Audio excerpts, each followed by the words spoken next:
take a slumber. I found some gold and jewels, and I'm sure it was no wonder. But Jenny took charges and she filled them up with water and sent for Captain Farrell to be ready for the slaughter of a shirring ramadoo ramadai. Back for my daddy-o, there's whiskey in the jar. 'Twas early in the morning, just afore I rose to travel. Up comes a band of footmen, and likewise Captain Farrell. I first purchased Big Cisco, for she'd stolen away my right.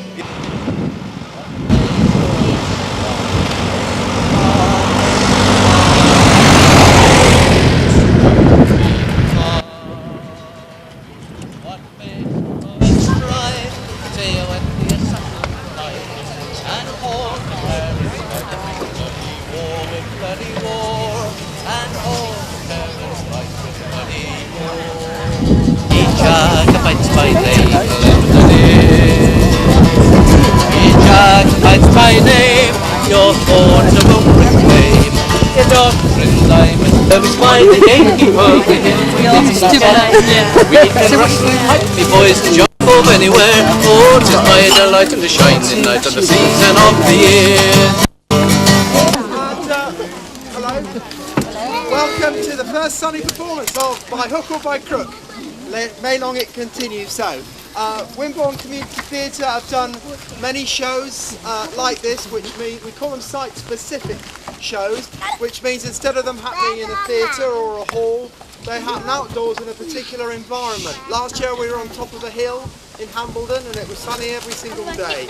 This year we've been in this wood in Holt Forest, but not just for the performance. We've been working here for many weeks, and we've tried to create a lot of the stories to actually respond and fit the particular landscape.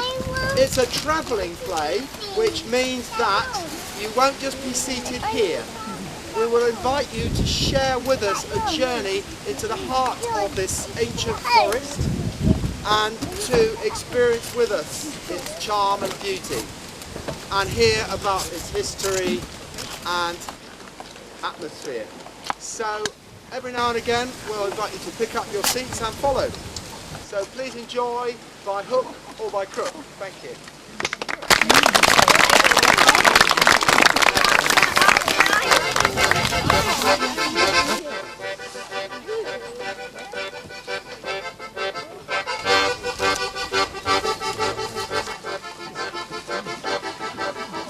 Yeah.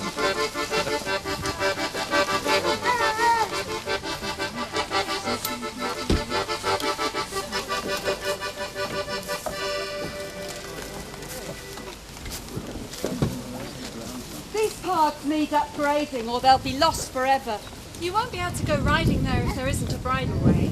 Some people think horses shouldn't be allowed in the forest anyway because they stir up mud so. They want horses to go around the outside of the forest. People in cars just don't understand people on horses. People who haven't lived here very long don't like horses going up and down their gravel. It's not the horses that do the damage, it's cars.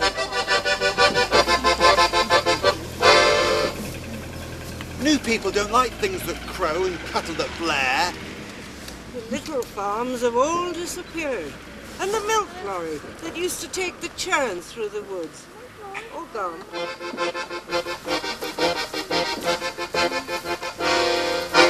My granny told me once that people used to come from all over to Broadlawn for a day out. They'd put swings in the trees, throw sweets on the grass for the children to scramble for, and the lady in the cottage over there used to boil up the copper for tea. Well, that sounds painful. She means the copper kettle. My auntie once told me that the woods and the heather were home for gypsies too. She used to know the midwife who helped them give birth, right here, in the cool shade.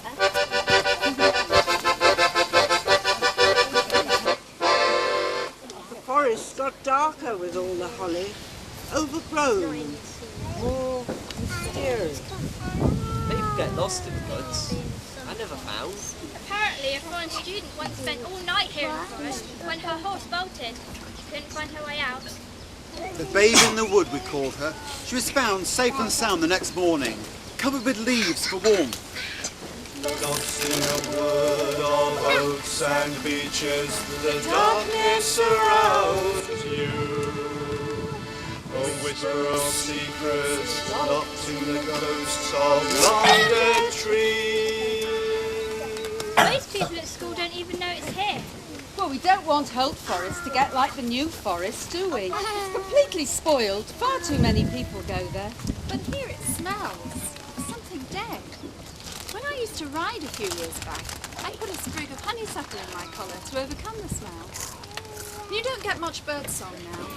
But I saw loads of birds last year. I saw partridges and woodcocks and finches and tits.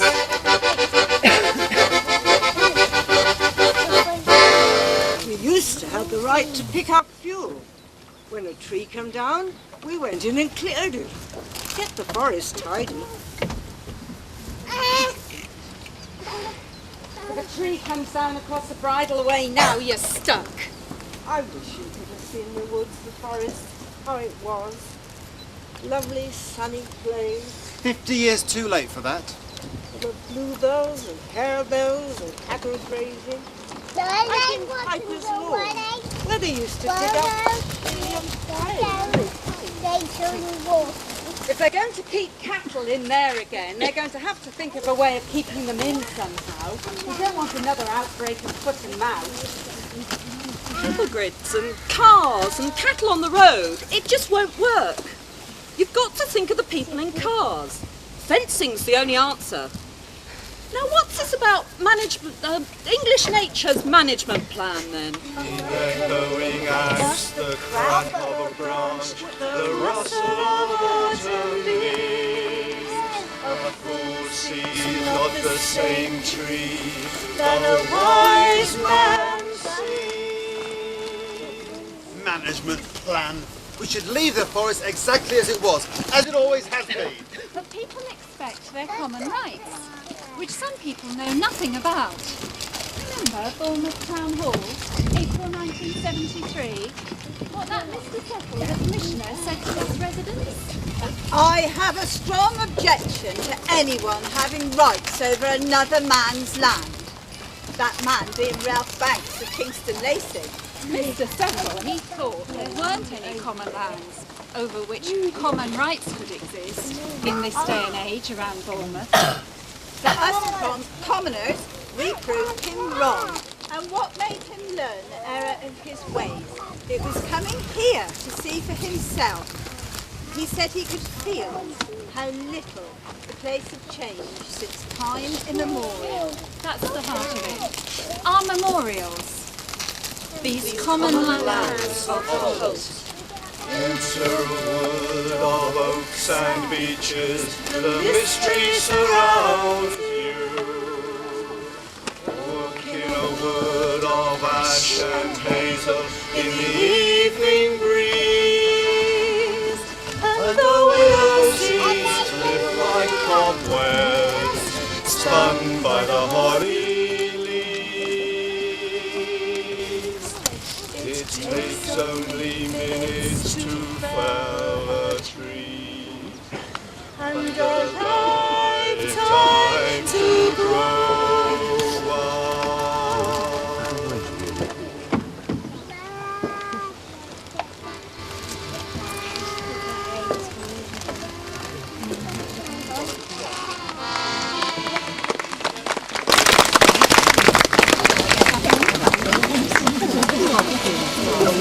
The nibble wins.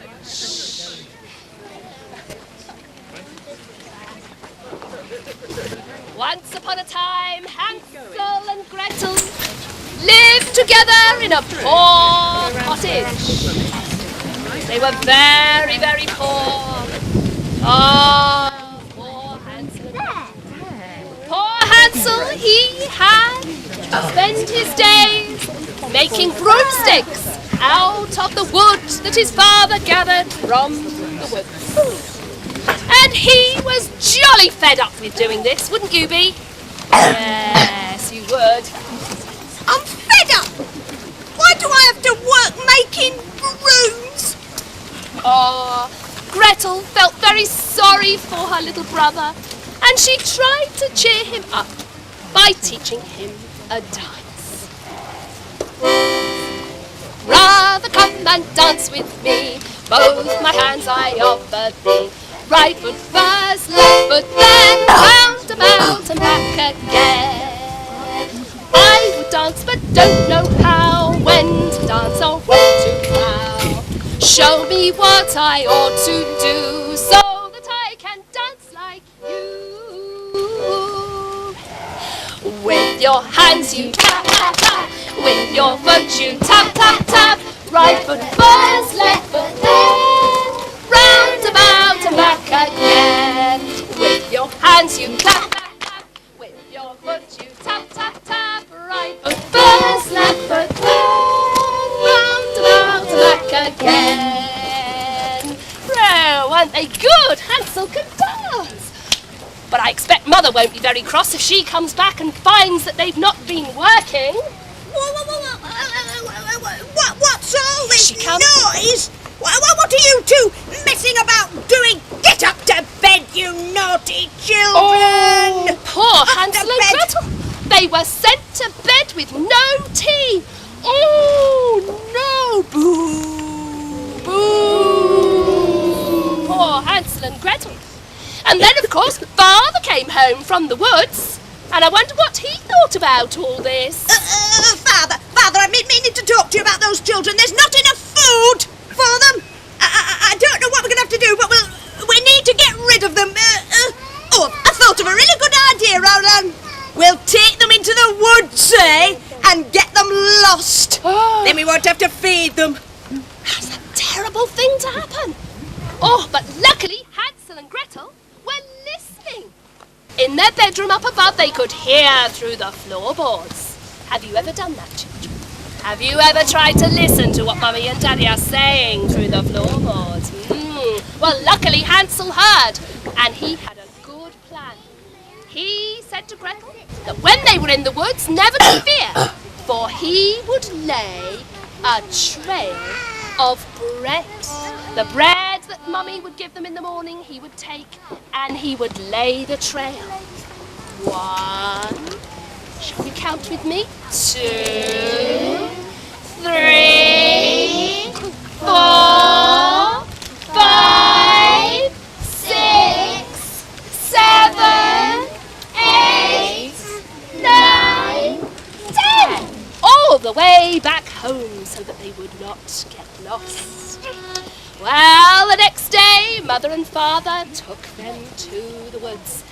Gretel sang a little song as they walked through the woods. There is a little man living in the wood. He wears a bright green cloak and a scarlet hood. Say, who can this mankin be?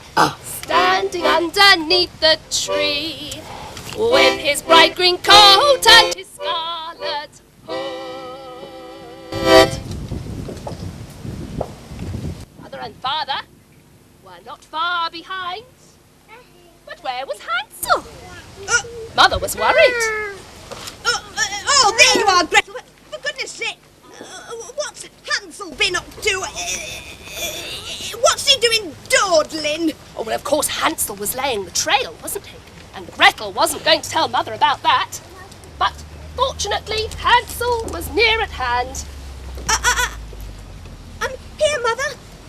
All right. Now, you better get on with some work. Father and I've got to go and collect the wood. Your job is to collect the berries. Now, get on with it. Or else there'll be trouble if you're dawdling again. Come on, Father.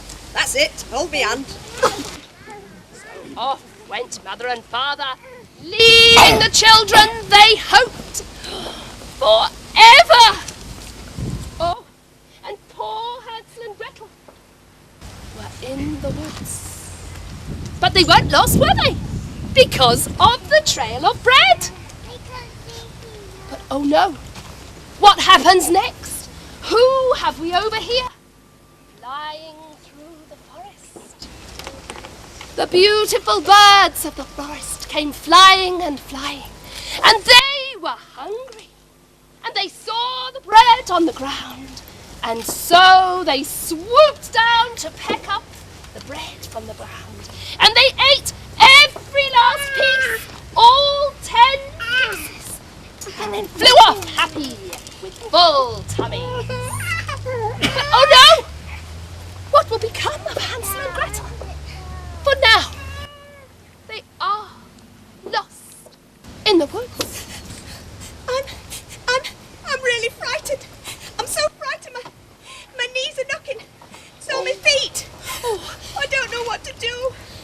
Oh, well, Gretel, she could remember a song that Father had sung them. But she wasn't sure if it would cheer him up. It was more of a warning. Get out, my father cried. Father witch is in my head. She's in my head and in my bed and in the candle flame. Don't cut the tree, my father cried.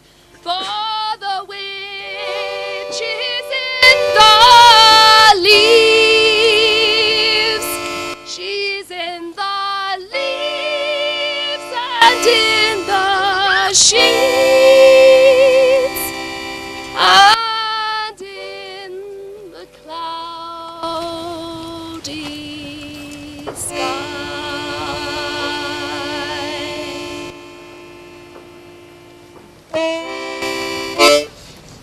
What if we cut the tree? What if the tree should bleed and the witch should come out? Oh, now they were more frightened than ever. Oh, but as the darkness came down and dusk fell about them, they hoped for the Sandman to come and bring them a peaceful sleep.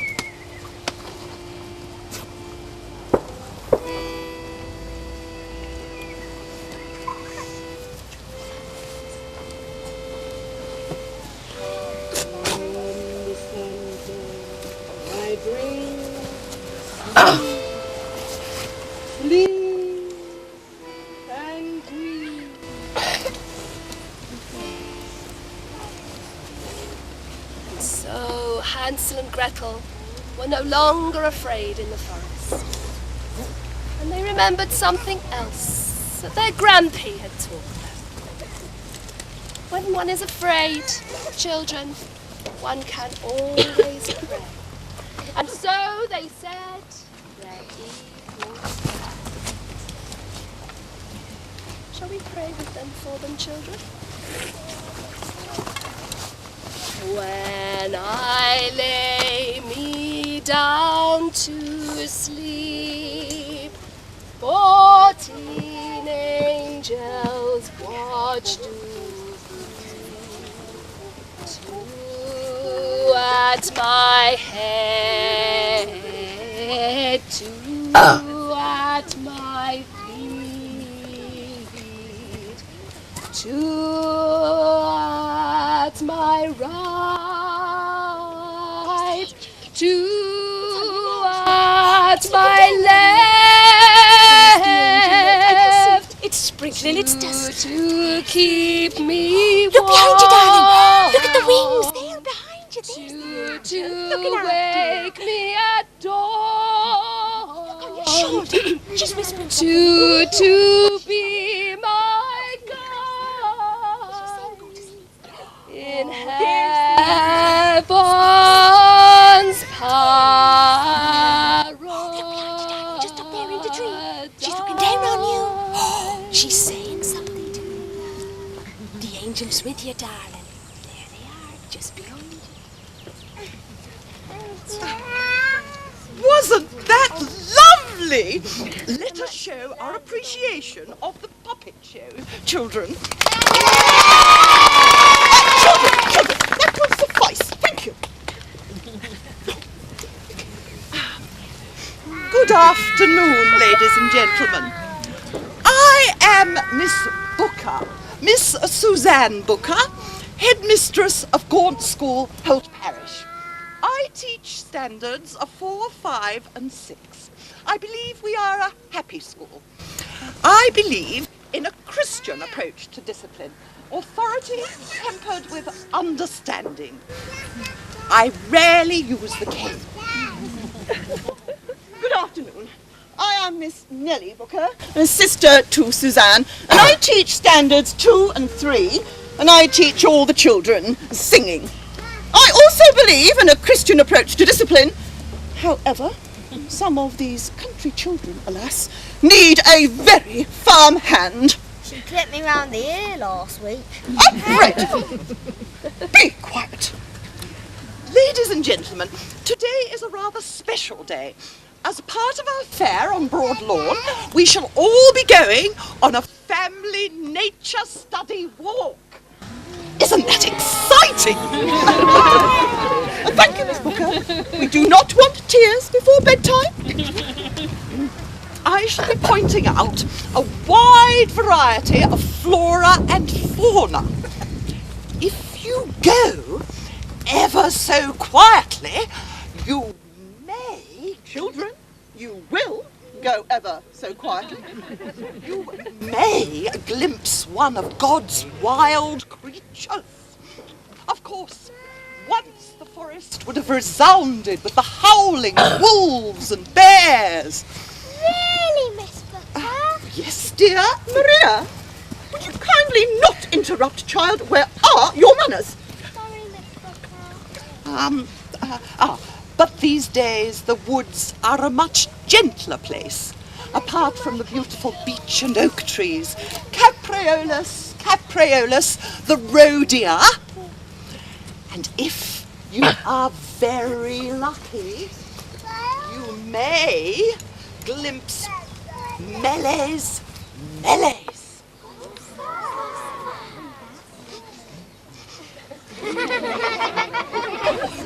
Our old friend Brock the badger. And then, of course, there is all the history. Booker, we do need to get the children back before tea time. Oh, yes, of course. We must commence. Come along, children. Line up with your partners. Quickly, children, please. No dawdling. In twos. Are we ready? Now, children, remember, you must not step from the path. And the golden rule, no talking when we're walking. Is that understood? Yes, Miss. Are we all ready to go for our nature walk? Would you like to come along and follow? Come along, yes, dear. Find a partner. You may.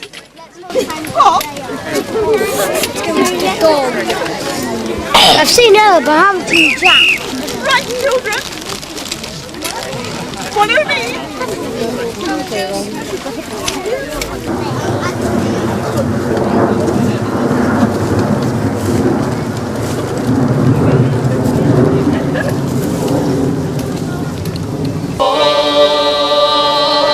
Sounding their syllables in the shade of oaks. Horses crossed and humans slain by the crocus to Dowager's Ford. Over Amy's Ford and Marden's Water and thence to Lake Ford. And upstream to Pilford Lane.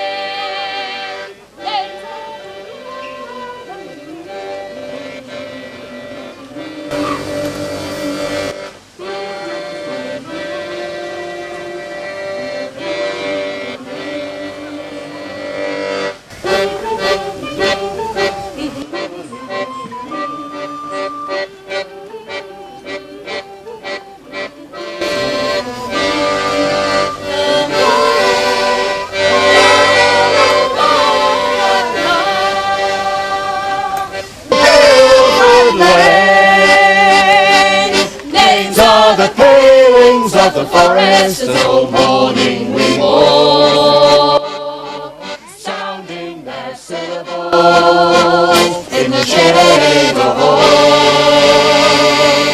Horses crossed and humans slain by the crocus to Dowager's Ford. Over Amy's Ford and Marden's Water from thence to Lake Ford. And upstream to Pilford Lane.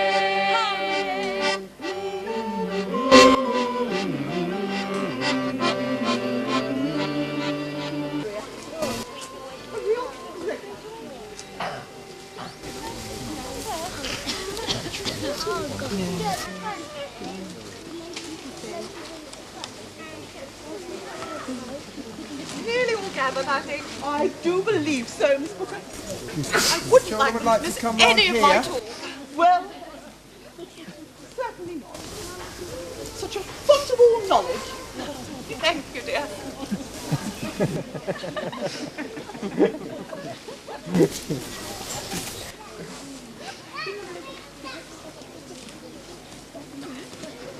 Children, are you paying attention? Thank you. Now, time for some history. Apart from all the flora and fauna, let us reflect upon all those men and women, Miss Booker, and women, all those men and women who have passed through these woods before us, the commoners, from time immemorial, gathering wood for their fires by hook or by crook. Now, does anyone know what that expression means? Yes? Ah, Maria.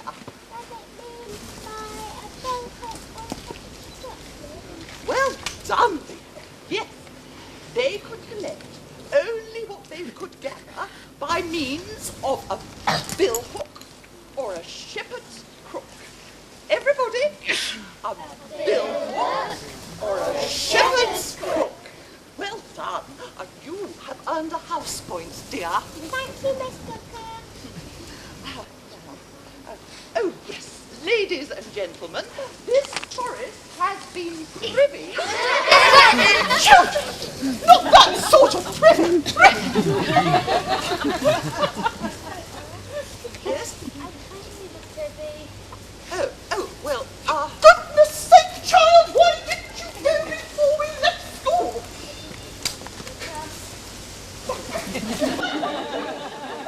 Proceed. Where was Children! Oh yes, the forest has been privy, has been party to some fascinating history. The famous Elizabethan Commission of 1598, for example, which criticised the absent keeper's poor husbandry and rectified the commoners' continuing rights. And not 100 years later, that notorious Protestant pretender, the Duke of Monmouth, was captured in this very wood, having fled from Somerset after his defeat at the Battle of Sedgemoor. Now, I don't suppose some of you country children knew that, did you? Yes, Miss Booker. Randy told us that story. And he said you can still hear their voices, Miss, trapped in the forest like ghosts. Oh, goodness sake, stuff and nonsense, child. As our dear father used to say. I do think, Miss Booker, it's about time we proceeded. This way. Children, are we ready? Wait for a moment. Miss Booker. Along this path, Miss Booker. I've got something very special to Children, show you would you wait for me? Children, wait for me, please. Wait for me.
Sorry about that. It's all right. It's an exercise. Found a tree, found some big trees. It was really small.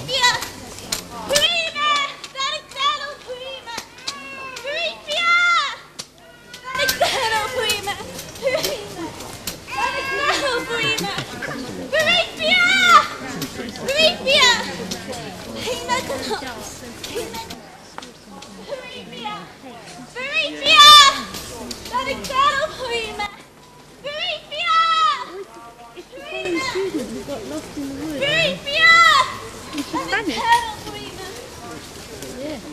sing? You leave me out! We might lose you. You leave me out! McDowell, Marina! Marina! Gina, can I? Gina, can I? McDowell, Marina! Never seen him for that. Leave me out! And fights of poaching and hiding and goods being sold, happenings in past days and nights. Do you know the secret of the forest? How do you know its secret? Is it true? As I wound my way deeper past forks round bends, old trees became twisted and bent. Their branches had eyes and fingers at dead ends. I was peeling back years as I went. I was close to the secret of the forest. I felt close to finding it too. I was lost in the heart of the forest. I was moving to its rhythms. Would you? Now, ladies and gentlemen, do look at this fine specimen. Quercus robur. Don't you just love Latin? So robust and safe. And a bulwark against those marauding barbarians. As our dear late father used to say. Have I ever told you that our late father was a rather eminent scientist? Many times. Yes, I have. Well, when I was a girl many moons ago, he used to take us walking in the woods every weekend. Sunday constitutional, we used to call it. Right, troops, he'd say. That was his little foible, you understand. Miss Booker, I do believe it's time to go and fetch the picnic. Miss Booker, where are Dusty and Emily? I beg your pardon, Emily? Where are Dusty and Emily, Miss Booker? Don't know. Get it! Emily, where is your decorum? Where have you been? Looking for Miss Percival. And did you find Miss Percival? No, Miss Booker, but we did look everywhere, Miss Booker. Well, we've all done jolly well, so shall we have a little rest here? Sit down, children. Now, where did we say we'd meet her? Well, I believe we said we'd meet her up by the main road along this path.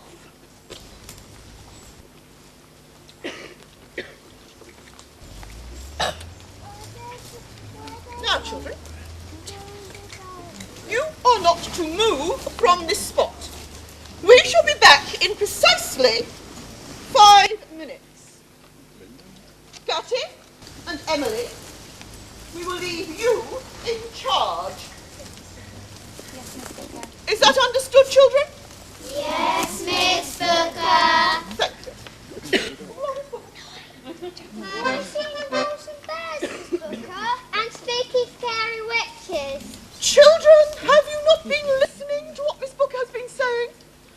There are no wolves, there are no scary witches in Holt Wood anymore.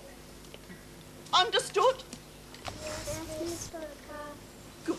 Now remember, 5 minutes, and do not move from this spot. Are we ready, Miss Booker? Miss Booker.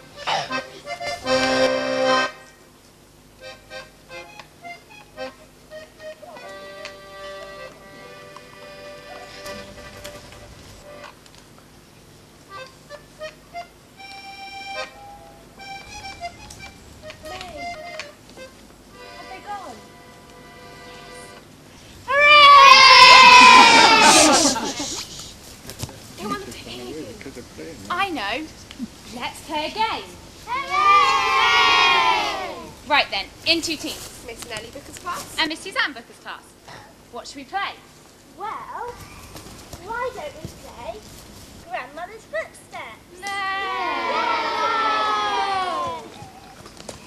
Hide and seek? No, let's play the Spooky Stories of Holt Forest game. Yay! So, who's going to start? Aubrey, you can all watch. Come on, everyone, get ready. Harry Martha. Well, long ago, long before we were born, they do say that there were a pair of wizened, wrinkled and wicked old witches living in this old forest. Well, it's a bit obvious they were Miss Booker. Don't interrupt. Sorry. All right. Anyway, one day, one of the witches, whose name was Wilhelmina, arrived at this very spot.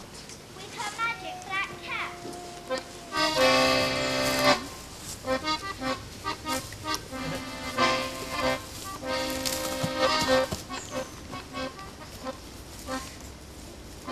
Crook, kettles and sour curds away. Plus, it's no fun being a witch and having to live in scratchy bushes. My sister has a beautiful castle. It's not fair. Servant! Yes, mistress? Build me a house, a fine house, here, now. Yes, mistress.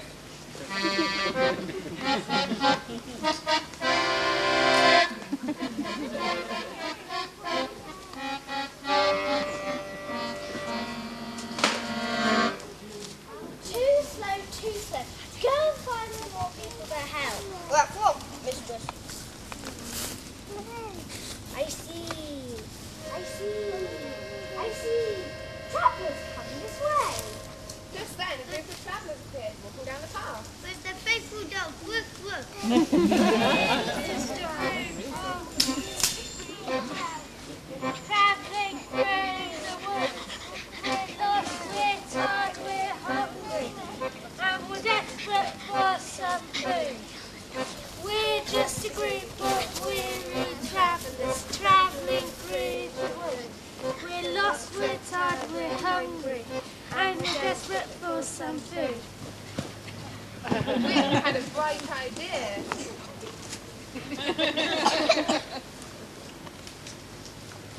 Hello, travellers.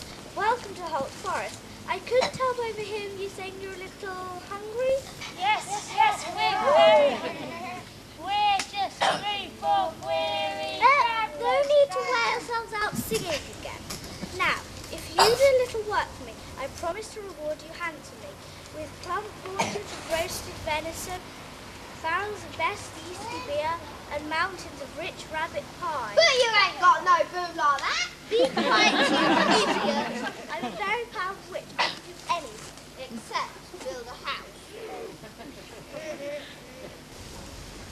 Just imagine all that gorgeous grub going gooily down your greedy gullets.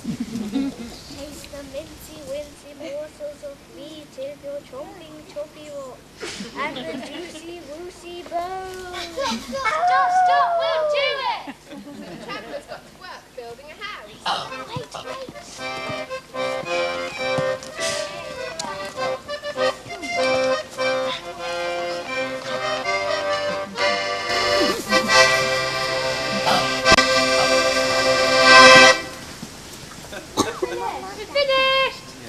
It's wonderful. My dream house. Oh, thank you. So where's our food? And where's our beer? And where's my bones? Oh, yes. Now, where did I leave it? Ah, yes. Now I remember. By all the dark magic in this ancient forest, make them run, make them flee, turn these travelers into fleas. Run to Springtime!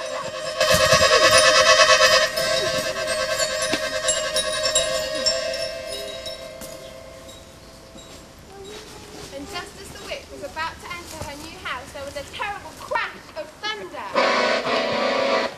The greedy witch's even greedier sister, Wolfhaga, had arrived on her magic broomstick. Damn it.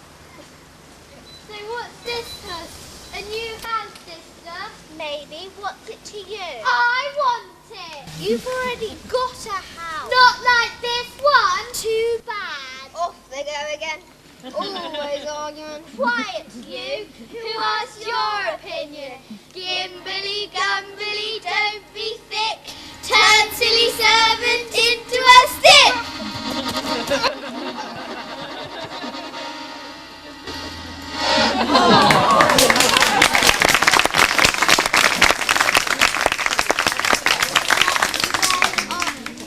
So, are you going to give me your house? No. Well, I'll just have to teach you a lesson. I after her, Broomhilda. Get her, Hecuba, move, cat.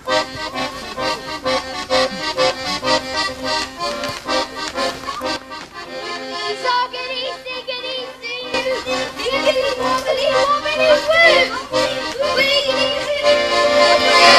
Oh no, what's happening? We're turning into a tree. And if you look closely at this old oak tree, you can still see the wicked witch's face.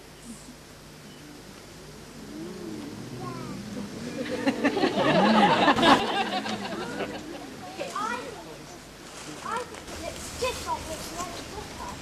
So what happened to the wonderful house that the poor travellers built? Over the years it tumbled down, was lost in the forest floor.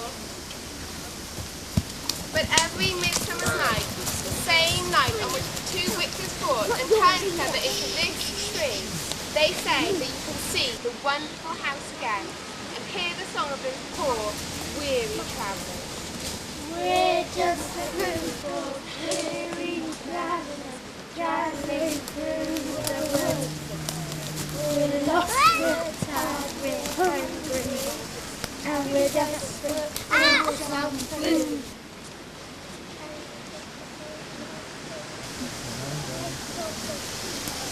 Yeah, look at the tree. It just looks like a witch's face. That was a good story. The whole forest must be full of ghosts.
The forest is full of magic, yes, but not the magic of horrid old greedy witches. It's nature's magic. Our Grumpy says green magic. Look around you. Listen. It's time for our story now. A story Grumpy told Jenny, Susie and me about this very tree when we were out gathering mushrooms with him last autumn. Do you want to hear it?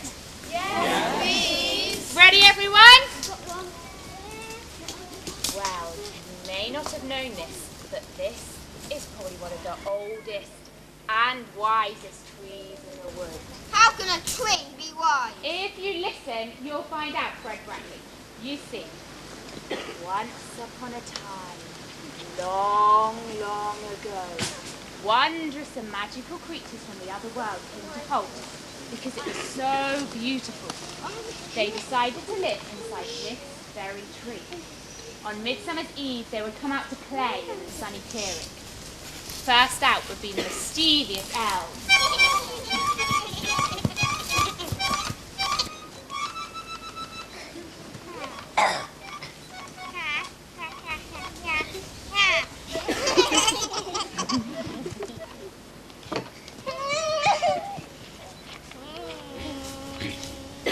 Sometimes their pranks could upset forest children.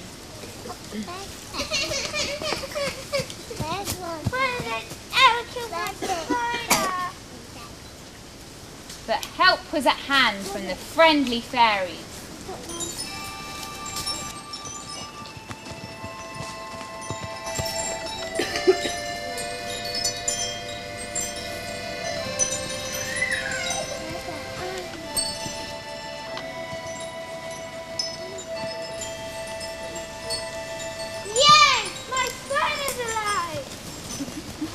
The elves were just pranksters. monsters. They weren't really cruel or evil, but there were some fierce creatures about in the forest, like the scaly, fire-breathing dragon.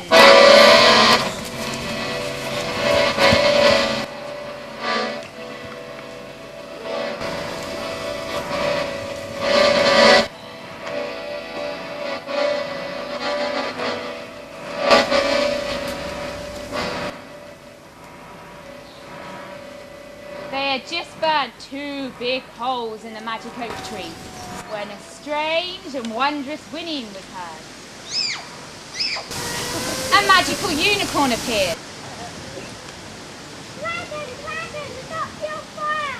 Out this forest will expire! With my horn I play you peace. May your heated outburst cease.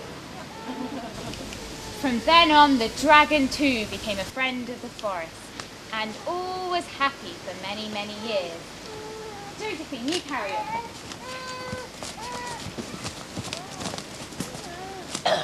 One day, the children were riding through the forest and weren't looking where they're going. And... ouch! Stupid old tree. Look no way through the forest. All droopy and dangling. They should chop it down. Well, my father says they should take an axe to the horrid old dark tree. What use is it to anyone? Our house is a brick nowadays. Well, this is what I think of a stupid tree.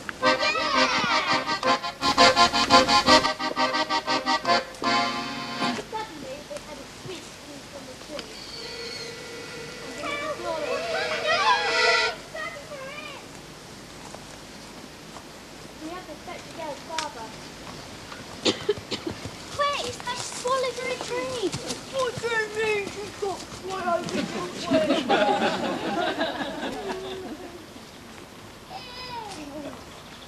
Stupid old nasty old tree. You knew that my doors were took tiny pieces.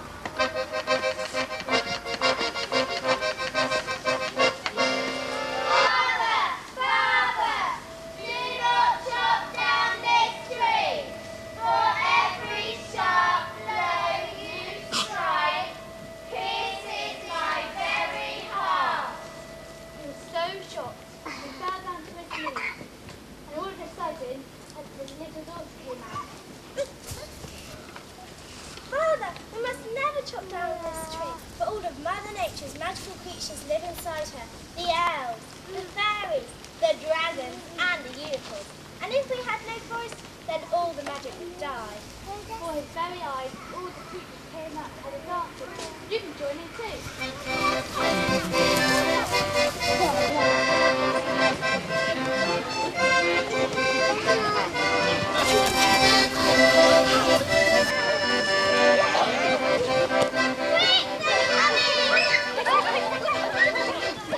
Quick, quick, quick! 2 times 2 is 4. 2 times 3 is 6.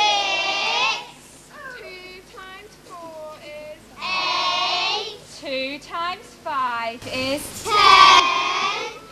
2 times 6 is 12. There you see, Miss Booker, all sitting quietly just as I told you, enjoying the beauties of nature. What good children! Your luncheon is ready. Come along then, children. Are we ready? Do hurry up and line up quickly. Don't have all day. That's it, just like it. Come on, Alice, where are you? Come to the front. Are we ready then?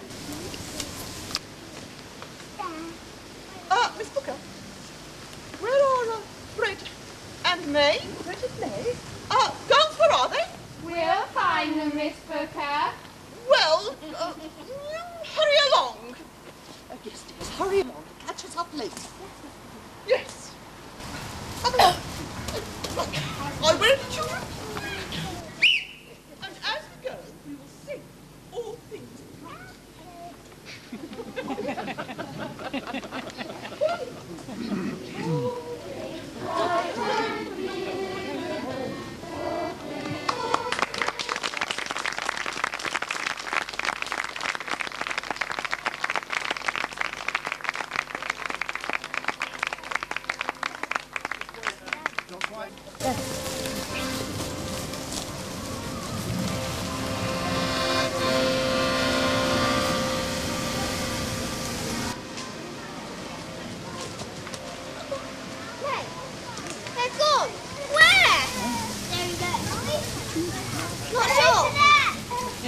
can't see them. What do we do, Fred? Listen. What is it? Not sure. A deer, maybe. Where? That way. What shall we do? Follow it. Have an adventure. All right. Fred. What, May? You frightened? No. Are you? No. Good. Come on then.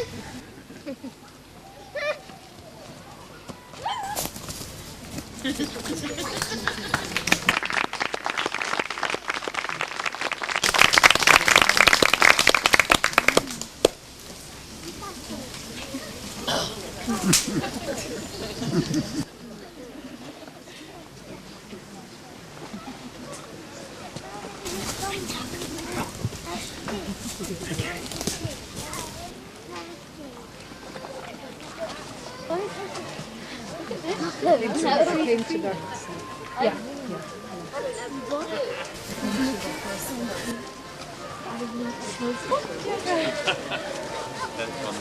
That's somebody getting... Did we go this way? No. Oh, look. You're staying with me now.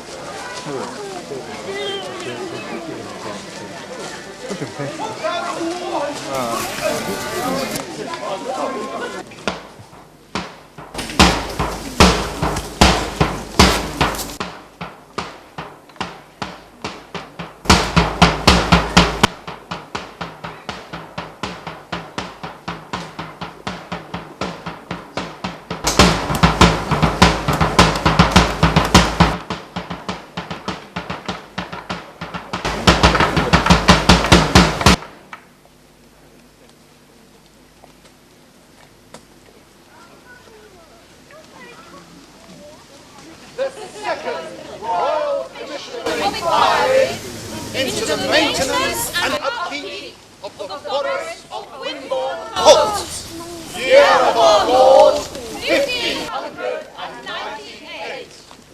I, Sir John Poyntz, surveyor to the Duchy of Lancaster, come here with 6 other commissioners appointed to reveal the findings of the Second Royal Commission of Inquiry into the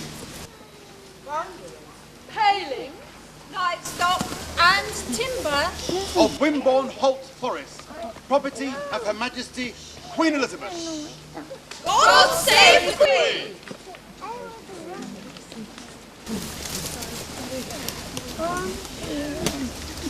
Authorised record of timber extracted from the forest. 52 trees used in the building of the Guild Chapel at Blandford Forum. 8 trees used to repair Holt Chapel on the authority of the Duchy of Lancaster. 4 long straight saplings for the spire of Wimborne Minster. And the current quantity of timber in this forest? 6,697 timber trees of all sizes. 1,524 don'ts. Which will suffice to maintain the pale for 30 to 40 years. And what of the deer enclosed by the palings? We have examined the palings surrounding the forest and counted the deer currently residing in the forest. Only 3 years ago, in 1595, there were 80 head of deer in the forest and the chase, and 60 in the park. Now, 3 years later, these numbers have greatly decreased because much of the fencing has been allowed to fall into disrepair.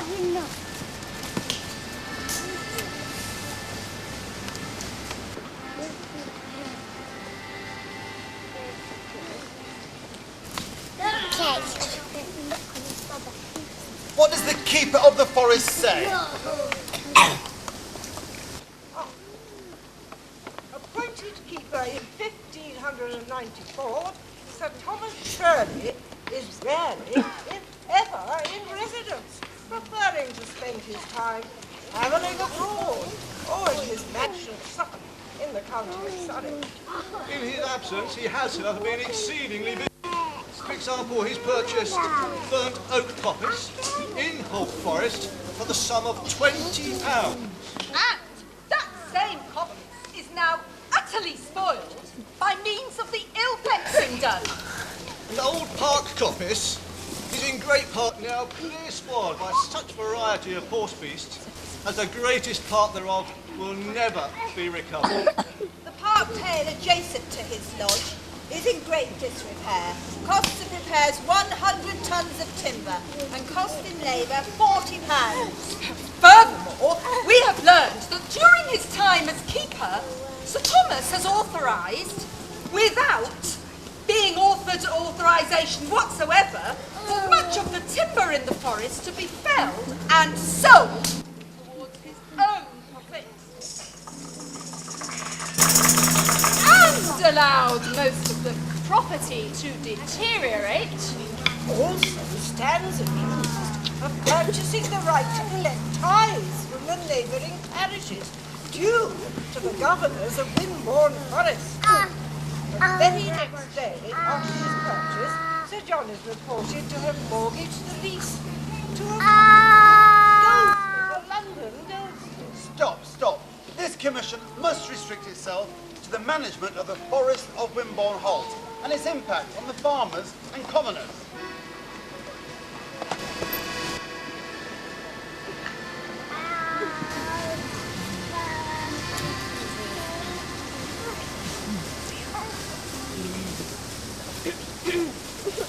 It is also reported that Sir Thomas has allowed certain encroachments upon the forest by neighbouring landowners in recent years.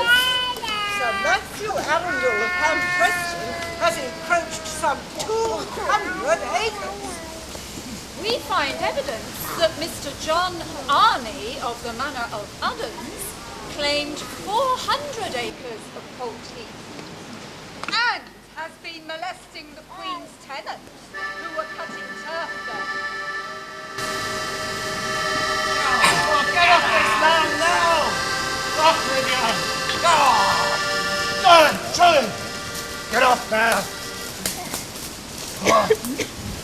But we've always had commoners' rights to do turf. Not anymore. Clear off. So how do we warm our cottages? I took our first! Go on, get off! Before we set the dogs on you!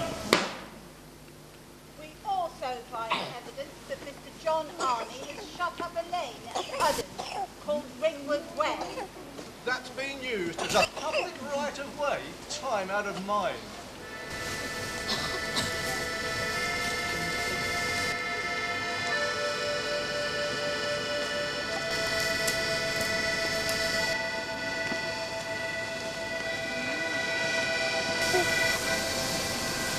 Stop! You're not allowed this way. But how do we get to the market in time to sell our crops? That's your problem. Not anymore. Clear off. How many more rights Enough! This commission of 1598 finds such initiatives to be contrary to the laws prescribed by the Duchy for the good maintenance and husbandry of the forests and heathland of Wimborne Forest. It is therefore recommended that action be taken against the said Sir Matthew Arundel of Hampreston and Mr. John Arney of Uddens. It's also recommended that Sir Thomas Shirley be relieved forthwith of his position as keeper of the Forest of Wimborne Holt. The rights of the commoners, as well as the keeper of the forest, must be respected in such hard times as these. This ends the Commission of Inquiry into the management of the Holt Forest. Year of our Lord, 1598. God save the Queen!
Lost it.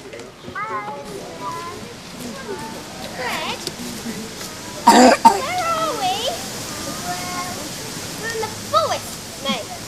I know. Where in the forest? Well, in a clearing. Why don't we stay with the others? We're lost. No. We are so not. Well, a little. It's only a little. The witch comes and gets us. Me. You know there's no witches. This is just a forest, remember? A very old forest. What are we going to do? Grampy always says that if you get lost in the forest, we should pray. Like we do in the chapel. I know that my Redeemer liveth. Go on. Can't remember the next bit. I know that my Redeemer liveth. Amen. What's that, Fred? Is the witch coming, Fred? On a bicycle?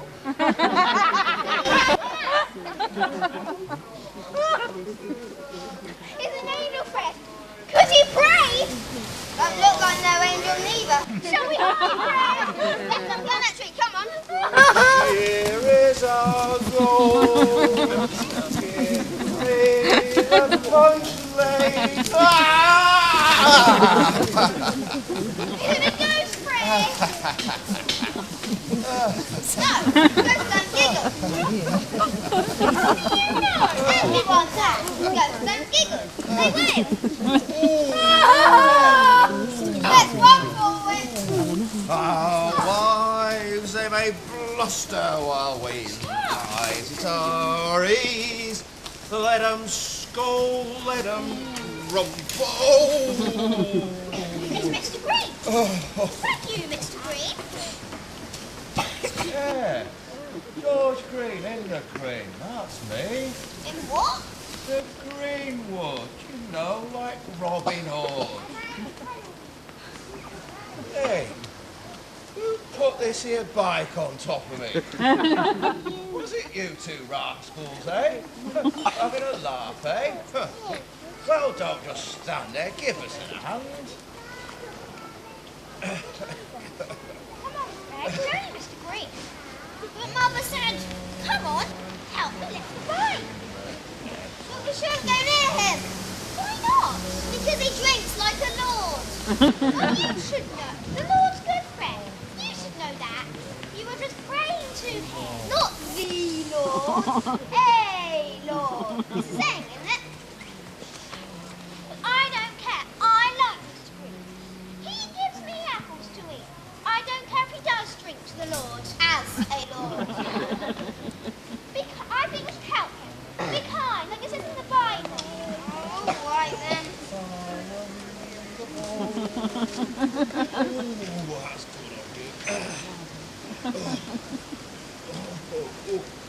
Oh, where am I? You're in the forest, Mr. Green. Oh. Let's start back again. Oh, Because right. you were so... Right, mind your backs. I'd best be off home then. Oh. Careful. Oh. Oh. Oh. Oh. You best sit down for a minute. Oh. From France we do get brandy, from Jamaica comes rum, sweet orange and lemon from Portugal comes, strong ale and sweet cider, old England uphold. Give me the punch ladle, thou fathom the bowl. You're a good singer, Mr. Green. Did you learn at school? No, never spent much time there. Too busy out in the woods here. Yeah, I learnt all my songs from my father while we was out here working, see? Arthur, me father's name. Arthur Green. Couldn't read or write, but he could butcher a pig as good as any, and lay hedges and dig ditches and sing a good song and tell a good tale. That's why everybody liked him. I remember one day, early in the morning it were, these posh chaps comes knocking on our door. Bang, bang, bang they goes. We're the agents from the big house at Kingston Lacey, they says. Well, that's nice for you, says me father. So, Mr. Green, they goes on. What about them holly trees you've got growing in your garden? Well, what about them, says me father. Them's not your property, says the agent. Them belongs to the Banks family. You stole them. No, says me father. Them just blowed over me fence one night and took root in me garden. Blowed over his fence. Oh,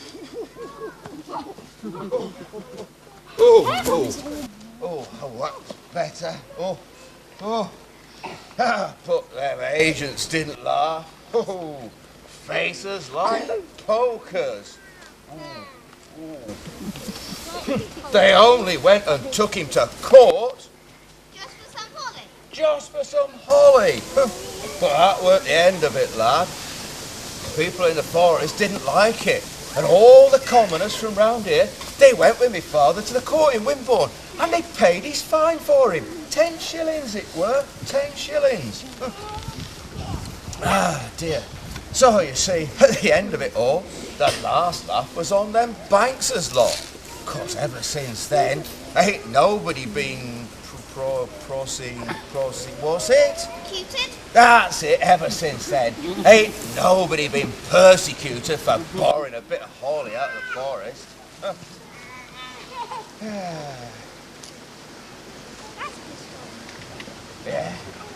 Yeah, that is a good story. It's as true as that ditch I just fell in. There's lots of good stories about this forest. You'd like to hear some? But we have to find the others. Yes, please, Mr. Green. We have to find the others. Bit lost, Mr. Green. You're lost, are you? Well, you best follow me then. I knows me way around this forest, sober or drunk. And I'll help you find your friends. Come on then. And while we're going, I'll tell you a story about the Duke of Monmouth. The Duke of what? Monmouth. Hey, where's me fight gone?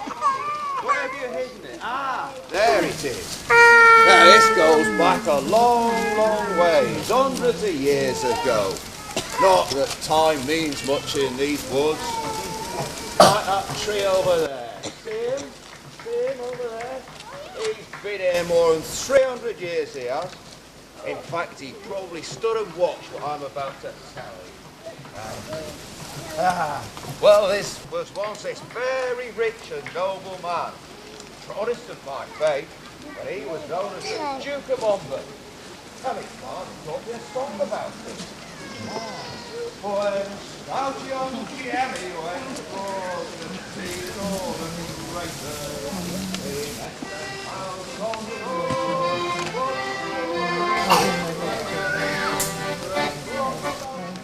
No, that's what I mean, isn't it? Oh, yeah, that's right.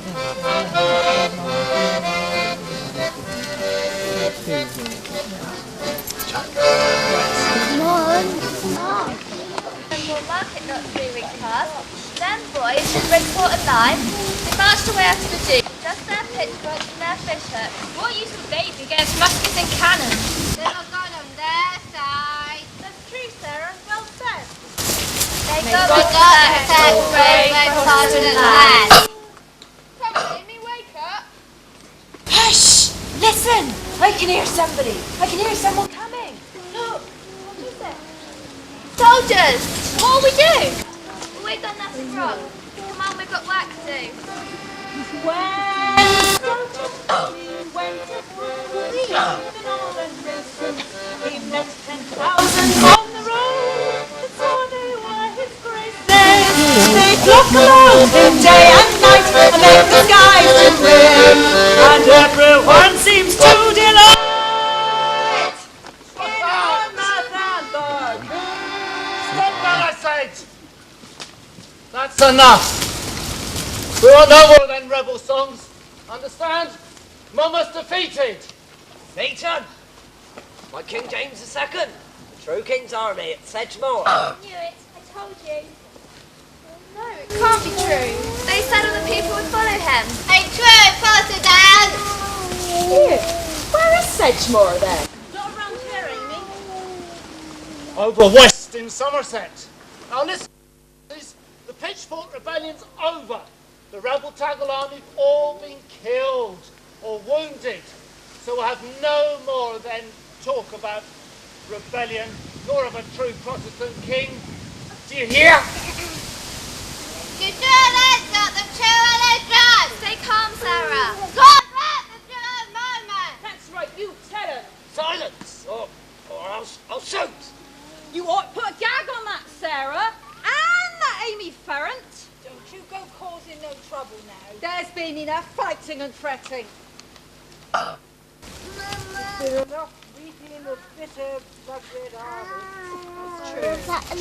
You girls are too young to remember, but we all lost men in the Civil War. Brothers, Husbands, And sons, both of them. the scars are only just healing. We don't want any more killing, do we? Monmouth only cared about himself, not commoners like you or I. that's a lie, Westman Bible! You don't even come from around this part! That's why you're a filthy foreigner! Where does she come from then? Wharton. Oh, quiet, all of you! Listen, Protestant hags. We know Monmouth and some of his cronies have come through this forest. We followed him. From Somerset, see? And we know his horse is lame, so now he's on foot, with only 1 or 2 servants to help him. Running away, like the girt cowards they are. Hey!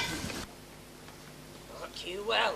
We'll hunt him down and we'll take him, screaming like runts before Judge Jeffreys. Just tell us where he's hiding, and that'll be an end to it all. Peace on English soil.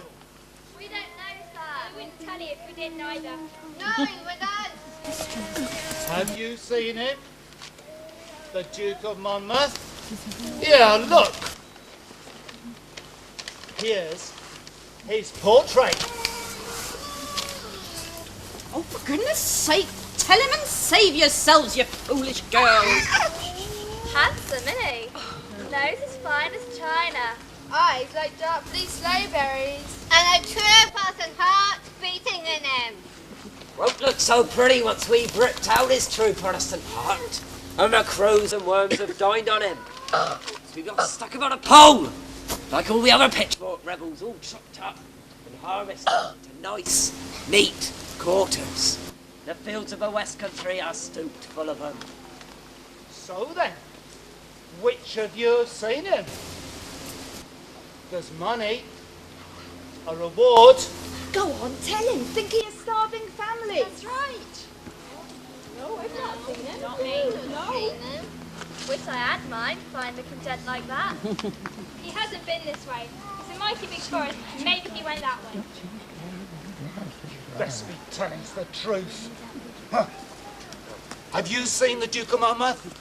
Have you seen him? Have you seen the Duke of Monmouth? Yes. Yes. What's the Duke Yes. here then, Sarah? Probably trying to get to the coast. Full harbour maybe. My God, keep him safe and speed him on his way. Come on, time to fetch the next load. What's that Amy Farron staring at? She's a bit of a dope, that one. That's true, no mistake. Just like her mother before. And her father, do you remember him, John Farron? Forever traipsing round the forest, singing like a lark.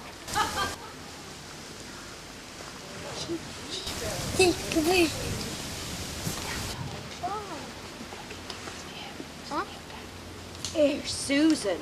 That Duke of Monmouth is a handsome fella, isn't he?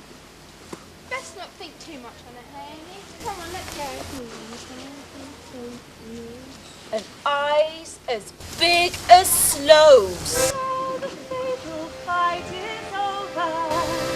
Valiant Monmouth must away. While his enemies did follow, his sacred person to betray. If we had but ammunition, we'd surely won the field. But we were in a weak condition, and forced at last to yield. Look, sire. Perfect. Rags? Peasant smocks, sire. If we put these on, we may yet evade capture. It's wet. No time now, sir. Hurry.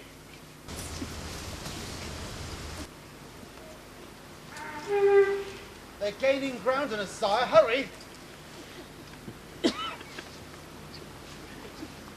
I beseech you, sire.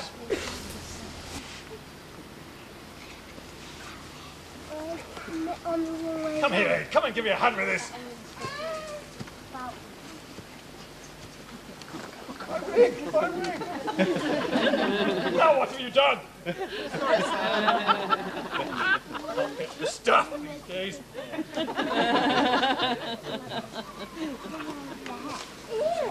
You're the Duke of Monmouth!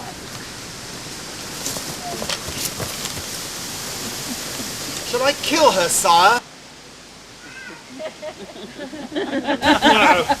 But she will talk, sire. No, you saw nothing, did you, child? No, sir. Do you understand? We were never here. Do you understand? Here, child. Take this.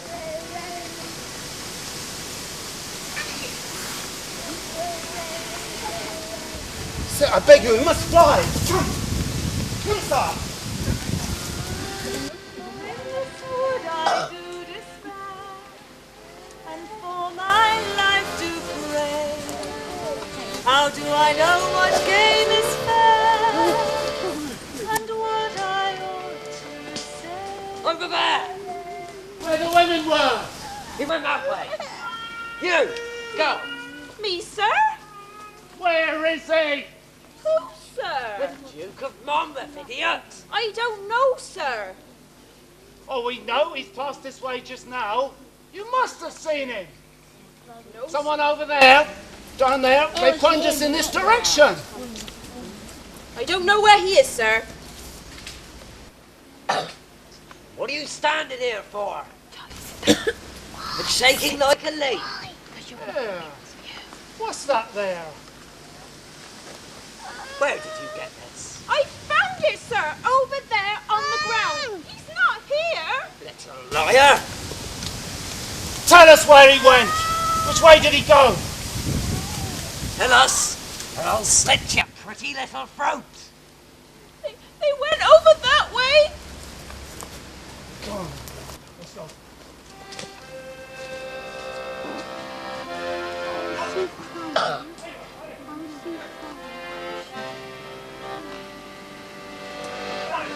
An outrage! You'll never hear the last of this. No, what do you mean? This. Come on, all right. Come quietly. We're coming. Come quietly. All right. Go on. How the mighty fool, eh? Thought you would be king, eh? Now look at ya. Just like a peasant. Just to crawl around in Dorset ditches. Ew, why are you looking at my mouth? That is the wench who gave you away. I didn't, sir. They forced me. Would you listen to her, sire? Isn't that just like a woman? May you and yours die a lousy death. Come on, you. The hanging judge.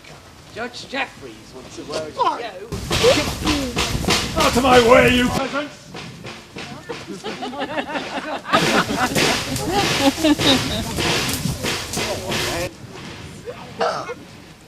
She stood for a moment. Amy Farron.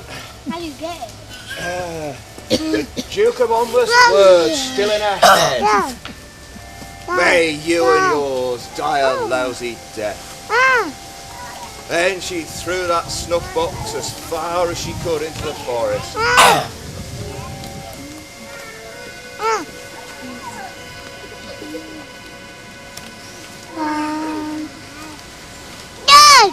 Was it ever found? It was that. And some do say that curse spread down Amy's family like a creeper with their lives in its grip. Crops failed, families fell apart.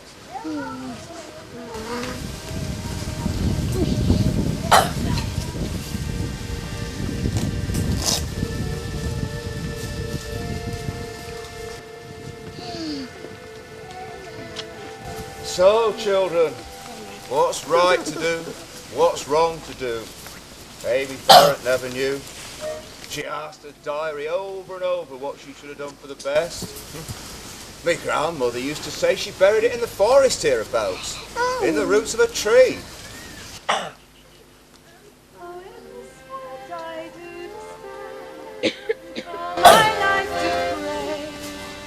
How should I know what game is fair and what I ought to say?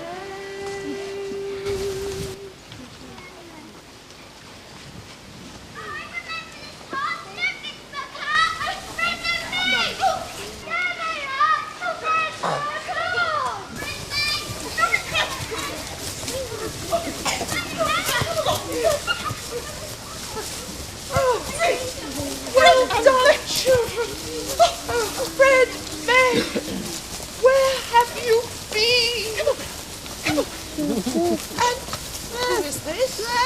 Teacher, we have been very anxious. Have we not impressed upon you the danger of stepping out of line, of straying from the path? Have we not impressed upon you the danger of speaking to strange men?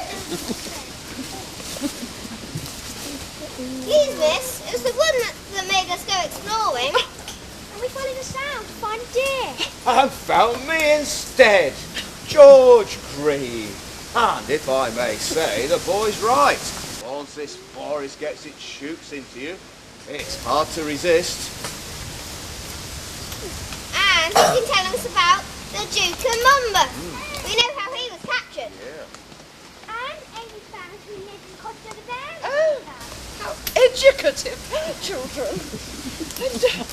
And why are you in the woods? Because, my dear young lady, I do live here in a cottage plumb in the centre of the forest. And me father before me and his before him. Yes, young lad. No, goodness me, no. Look, I got cabbages, I got roses, I got ducks and chickens, I got a good hearth, and all the wood the forest lets me have. You get frightened at night hearing noises. I do that, hear noises, that is. Strange and wonderful noises. And then I do imagine all sorts. But these trees never hurt anyone. It's only people who hurt. You're very brave, Mr. Green. Aren't you always getting lost? Never! I know each tree and where it stands. I know all their ages and something about what they're good for. In fact, why don't you missus bring the children up to the cottage one day? And I'll show them some of the forest secrets. Oh, how wonderful. I do hate to interrupt Mr. Green, but I do believe we ought to be getting the children back to Broad Lawn before tea. Right, well, what are we waiting for, my dear? Come along then, let's go off on the path. I'll have you there in the twinkle of a sparrow's eye. But would you care to ride pillion on my cycle, my dear? Mr. Green, thank you. I think it'd be preferable if I walked. It's your aching feet, my dear. Come along then, let's be off. I'll soon have you back. Take care. Hey, sitting in the tree. K-I-S-S-I-N-G.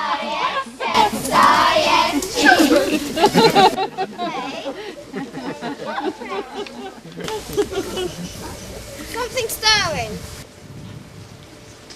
Listen. Look. Charlie. Is it the deer again? Not sure. Something's stirring. Deep in the forest. Fred, May, come along, my dears. Let's not lose you again. Come along and I'll show you all the beauties of the forest as you go. Did I ever tell you when my father showed us a beautiful... Oh, I did.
Anywhere in front here, just keep going on round.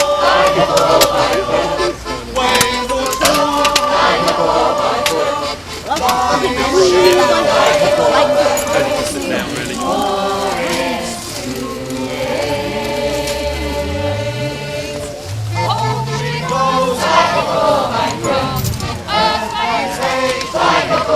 Come on through. If you just keep on going through. Don't be shy. Okay.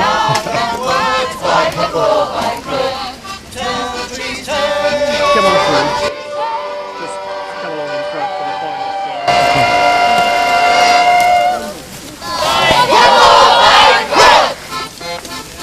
Come on through. If you just go on through to the front there.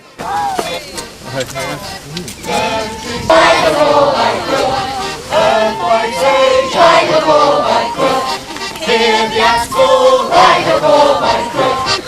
Louder than words, ride a ball by Crook. Till the trees turn, till the trees turn.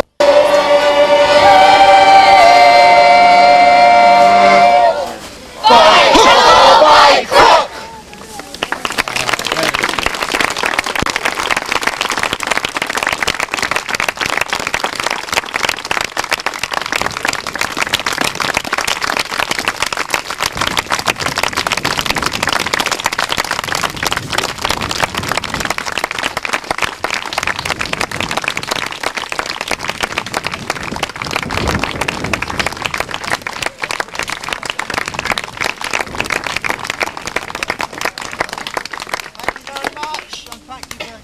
train off for 2 hours. We hope you've enjoyed yourselves. If anyone wants to stay and talk to anybody in the cast about how we made the play, how it relates to Holt Forest and its history or anything like that, anything...